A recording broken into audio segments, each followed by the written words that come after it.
Right, so there's a little something I want to talk about in today's video that is kind of like the negative side to all of these wealth management strategies that I've been talking about. So the idea is, just to summarize, you can go back and watch the full form content in my previous videos, but essentially the idea is when our portfolios become full to the brim of dollars or euros, like we've got a lot of money, what do we do now? Essentially, the whole idea is that we take our portfolio, we take it in our cold storage wallet, and we give most of it to the crypto staking institutions. Those will be any of the banks really that will be doing this, and we get an interest yield from that, and that interest yield pays our lifestyle from there on out, right? The rest of that, which is that fun money that I talk about, the liquid available cash, what you want to do is actually take that offshore. You put that in offshore. For the UK people, it's probably going to be in Switzerland. I can't speak for people in the US, but I've heard Puerto Rico is like one of those places where you can go in the US that's very good for tax. There's plenty other places, but in the UK it's in Switzerland. And there's a stumbling block that I've come across that would be pretty interesting for everyone to hear about. And you have to know the positives and the negatives of doing all of these things. The negative side of things, after doing some research, is that when you go to these banks in Switzerland, they have a limit of how much they can actually insure you per account and per person. So it's not like you can have one person go in, create loads of different accounts, and then hit the threshold for the insurable amount in each account. No, it's per bank, per person. And so when we're dealing with, let's say we have $1 million that we want to put into one of these offshore banks, they have a limit of it's around about $100,000, 100,000 euros per bank, per customer. That's how much is insurable in that account for the customer. And so then it becomes, oh wow, if I have $1 million or €1 million, I need 10 different banks to create an account, right? And this is only $1 million. There's many of us in here who could have a lot more than that, significantly more. And so how many banks are there in Switzerland? Not enough to hold all the money and be able to insure it. I'll have to do some research on that. I don't know how many banks are in Switzerland that could do that. But the limit thing was slightly worrying. And so this is something we'll have to overcome as time goes on. The other thing is that I know that when you go to these institutions to stake your crypto, what there will be is a minimum requirement. We usually see this as like an accredited investor. You have to be an accredited investor to do certain things in the financial world. I think the same type of thing is going to happen in crypto. So there'll be a minimum requirement. How much is your portfolio worth? It needs to meet this minimum requirement.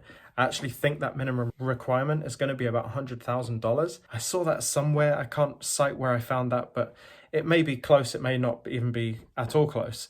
But there will be a minimum. The issue is that there will be a maximum too. And this is a real problem because this is going to be the majority of our holdings. And if there's a maximum, what does that mean for the rest of our crypto, right? How are we going to be able to stake everything? Is it going to be even possible to stake everything? Now, I know there's mega rich people around that have found a way around this. Right? They found a way around the insurable amount. If it's only $2 million worth of assets that they can take in custody and give you interest on, if you're working with 100 million, again, you need 50 different institutions to stake your crypto with, getting all these different rates. It'll be mayhem.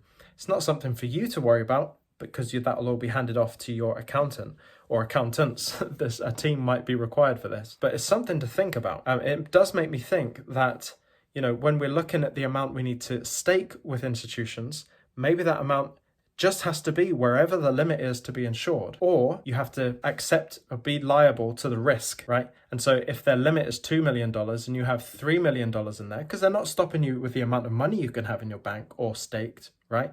They're just limiting the amount they can actually insure. And so there's a risk there that you have to take if you're putting in more than the insured amount. Now, maybe the ultra rich operate in that risk tolerance way where they put their money in those bank accounts and accept the risk that they've only insured 2 million, for example, of their $50 million that they have in the account. And so we'll have to find that out as we go along. I also know that they distribute into holding companies and limited liability companies where they just buy up property with that extra money. That's fine. That's one way to lock up your cash, your capital. But there are going to be other ways. I just wanted to bring the whole idea of limits and limits that are basically brought on by the insurable amounts that these institutions are actually going to take. Now, I could be completely wrong, and there will be an unlimited insurable amount. I struggle to believe that, but all the insurable amount could be significantly higher than I'm giving it credit for. But this is something you have to be asking when you go to the institutions, or when you talk with your wealth manager, or you talk with your accountant.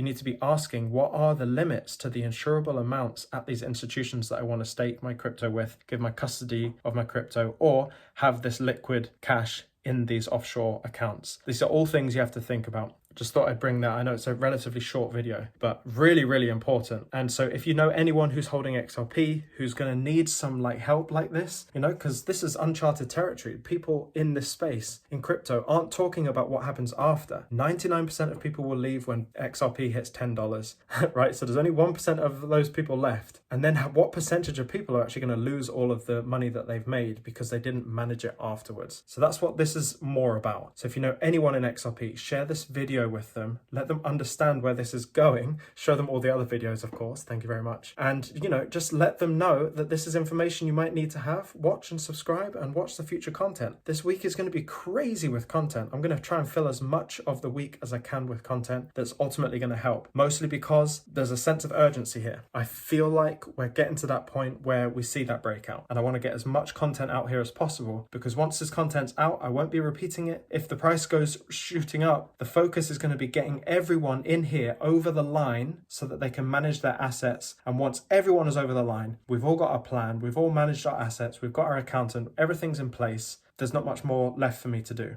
And so this won't be around forever. These resources won't be around forever. These resources are available for the people watching right now and those who are going to subscribe to this channel.